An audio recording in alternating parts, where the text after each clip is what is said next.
Assalamualaikum warahmatullahi wabarakatuh. Salam sejahtera dan sehat selalu. Seperti yang saya katakan di video saya sebelumnya, di dalam kesempatan video saya kali ini saya akan menjelaskan apa itu afirmasi dan informasi dan apa hubungannya dengan alam bawah sadar kita. Jadi afirmasi itu dapat diistilahkan sebagai bentuk penegasan dan peneguhan hal-hal yang positif untuk diri kita sendiri. Suatu contoh, afirmasi itu seperti saya orang yang selalu beruntung. Ketika saya mengamalkan sholawat, katakanlah, saya akan selalu dapat rezeki. Jadi memberikan informasi-informasi terhadap diri kita sendiri. Sehingga ketika afirmasi itu kita lakukan berulang-ulang dan masuk ke alam bawah sadar, maka akan menjadi realita, menjadi kenyataan. Begitupun dengan informasi. Informasi itu adalah sesuatu yang kita dengar dari luar. Input dari luar masuk ke otak kita, masuk ke pikiran kita, sehingga informasi itu ketika berulang-ulang masuk ke pikiran kita, setuju atau tidak setuju, yakin atau tidak yakin, ketika informasi itu selalu masuk ke pikiran kita, maka akhirnya akan masuk ke alam bawah sadar kita. Begitupun dengan afirmasi. Setuju atau tidak setuju diri kita, ketika afirmasi itu kita ulang-ulang sehingga sampai masuk ke alam bawah sadar, pasti akan menjadi realita dan menjadi kenyataan. Suatu contoh, informasi itu yang sering kita dengar, kebetulan saya orang desa. Dulu ketika mulai dulu bahkan sampai sekarang tetap itu masih sering kita dengar. Ketika ada orang ayang-ayangan sering kencing, dan biasanya ketika kencing ada rasa perih dan terbakar, itu informasi yang kita dengar dari orang-orang. Kalau ayang-ayangan, ambil rumput teki, diikatkan ke jempol.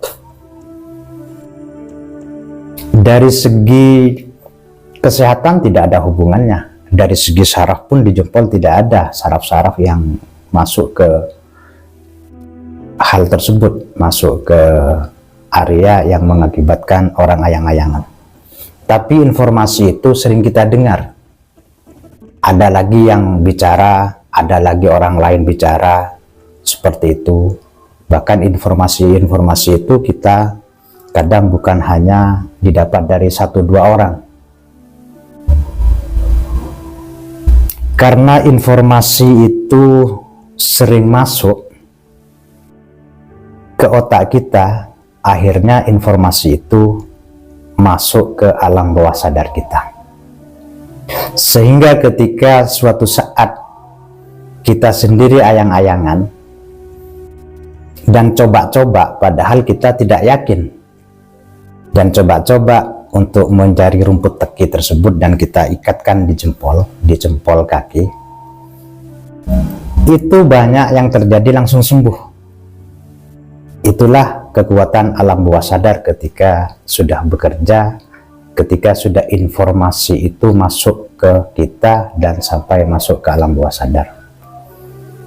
Yakin atau tidak yakin, percaya atau tidak percaya, maka akan menjadi realita dan menjadi kenyataan.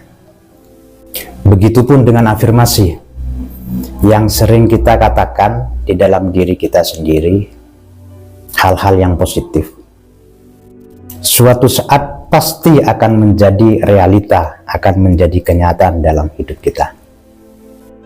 Namun tentunya ada hal-hal yang perlu kita lakukan sebelum melakukan afirmasi-afirmasi, agar afirmasi tersebut bisa lebih cepat masuk ke alam bawah sadar kita.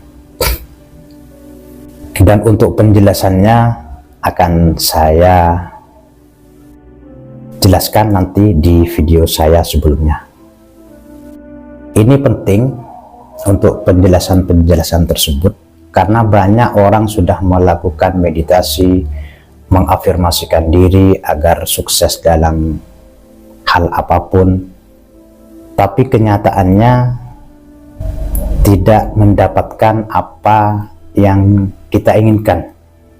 Makanya di dalam video saya berikutnya akan saya jelaskan bagaimana sebelum melakukan afirmasi-afirmasi agar nanti ketika sudah melakukan afirmasi bisa lebih cepat menjadi realita, menjadi kenyataan. Sekian video saya kali ini, semoga bermanfaat. Saya akhiri, wassalamualaikum warahmatullahi wabarakatuh.